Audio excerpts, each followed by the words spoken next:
Kilichoonekana kama ziara ya kawaida ya viongozi wa Marekani nchini China, kwa nyuma yake kulikuwa na hofu kubwa ya cyber attacks, spying na vita vya kidigitali.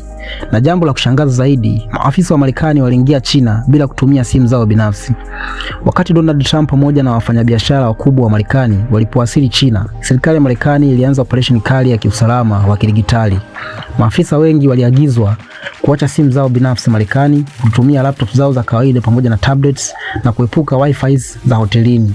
Badala yake walipewa burner phones, laptops maalum na vifaa vya muda mfupi visivyokuwa na taarifa muhimu. Hizi burner phones ni simu ambazo hazina taarifa muhimu za mtumiaji, hazina picha muhimu wala hazina password.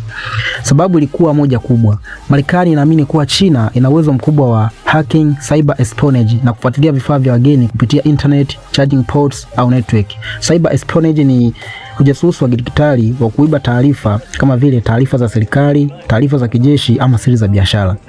Hata baadhi ya mawasiliano muhimu yalifanya kwa njia zisizofichwa sana kwa kutumia encrypted systems na secured channel. Encrypted system ni system ambayo inahusisha watu wawili pekee wanaowasiliana bila mtu mwingine kuingilia. Vifaa vingine vilivyohifadhiwa ndani ya Faraday's bags. Hii ni mifuko maalum inayozuia tracking signals za kidigitali. Hii inazuia signals za kidigitali kuweza kupenya na kuingia ndani ya vifaa vyao walivyokuwa navyo, hivyo kutokuruhusu upulaji wa taarifa. Lakini jambo lililozua mjadala mkubwa ni hili. Baada ya ziara kumalizika, baadhi ya vifaa hivyo viliharibiwa, vingine vilifutwa kabisa data na vingine vilitupwa kabisa kwenye dustbin huko nchini China kabla ya kuondoka. Kwa sababu Marekani iliamini kuwa hata kama vifaa vinaonekana salama, vinaweza kuwa tayari vimeingiliwa na spywares au malwares bila kujulikana.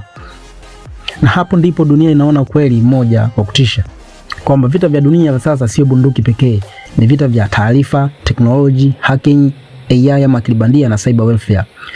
Na nyuma ya mikutano ya viongozi wakubwa duniani, mara nyingi kuna vita vya siri ambavyo watu wengi hawavioni, vinaendelea chini kwa chini.